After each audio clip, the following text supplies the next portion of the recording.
Je vais maintenant vous parler de quelque chose qu'il est très important de garder en tête, même si dans un premier temps, vous n'allez pas être forcément super à l'aise. Vous allez voir, ça se trouve ici. Alors, je vous en parle dans ce chapitre sur les fonctions, bien que il va s'agir plutôt d'événements, mais ça se situe ici dans les fonctions, raison pour laquelle je vous en parle maintenant.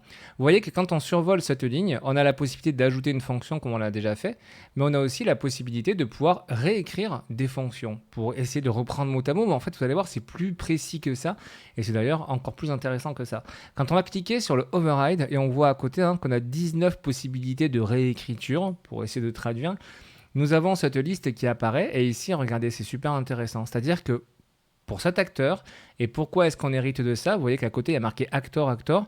On hérite de ça tout simplement parce que quand on a créé notre plateforme, on a fait clic droit, création de blueprint et on a choisi ici la classe actor. Le fait de choisir ça, automatiquement, nous permet d'hériter justement de toutes ces possibilités d'override. Et en fait, il s'agit donc principalement d'événements.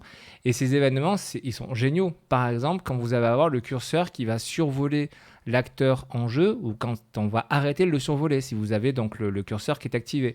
Quand votre acteur va prendre des dégâts, quand votre acteur va être détruit, quand il va recevoir quand il va être touché, pardon. C'est pas une notion de dégâts, mais quand il va être touché, c'est-à-dire quand il va toucher quelque chose dans le niveau.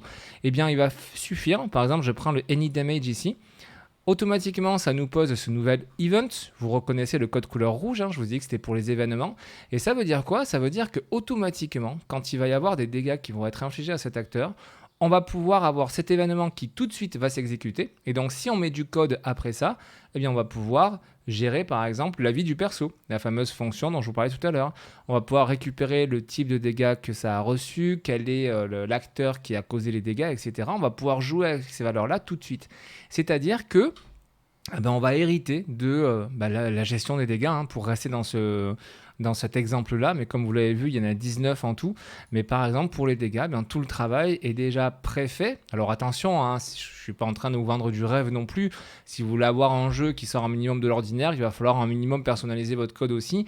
Mais en tout cas, la base, et notamment là, le déclenchement d'événements à partir du moment où il va y avoir des dégâts, eh bien tout ceci est déjà dans Unreal. Et donc du coup, avant de réinventer la roue, c'est très intéressant de passer régulièrement ici, de regarder toutes ces fonctionnalités sur lesquelles vous pouvez donc réécrire, que vous pouvez vous approprier pour ne pas réinventer la roue et vous faciliter donc la vie et surtout bien souvent optimiser votre script.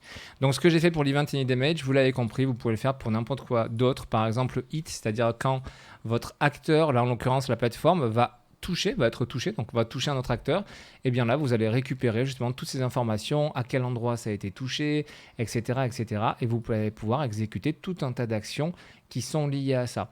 Je ne vais pas plus loin à ce stade parce que si vous commencez Unreal, vous avez déjà beaucoup d'informations avec tout ce que je vous donne.